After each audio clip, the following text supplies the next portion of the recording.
Who is in charge of Ukraine's ceasefire, Putin or Trump? From the very beginning, even before a ceasefire agreement is reached, Putin has been trying his best to destroy this diplomatic initiative by imposing very difficult and unacceptable conditions, said Ukrainian President Volodymyr Zelensky, who also called on the United States to exert more pressure on Russian President Vladimir Putin in a social media post.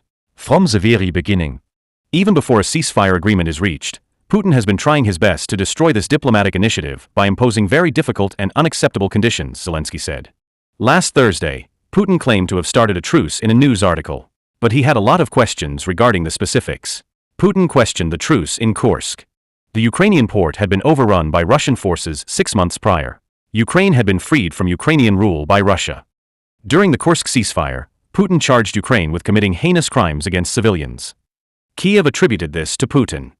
Putin questioned the ceasefire's use for force reorganization, training, and friend supply gathering.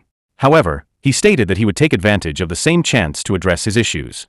Putin questioned Ukraine for not adhering to and upholding the truce that had been previously arranged.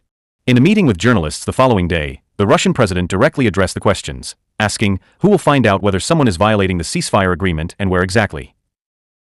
Across an area of more than 2,000 kilometers? Who will take responsibility for the ceasefire violation?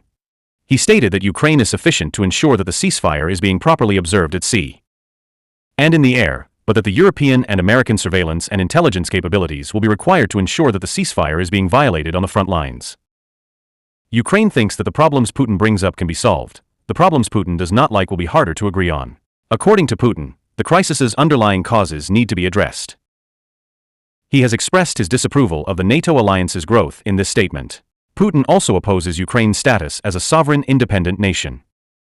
Russia is the sole side that wants to perpetuate the war and hinder diplomatic attempts, Zelensky stated for this reason. What will happen next? The United States will most likely have to make that choice. Then, as Ukraine desires, President Donald Trump may put further pressure on Russia. He might punish Russia with additional sanctions for this. He might also give Ukraine more military assistance. Alternatively, Trump might agree to a deal and make additional concessions to Russia, which Kiev fears. Where Ukraine is the target of an open intimidation program.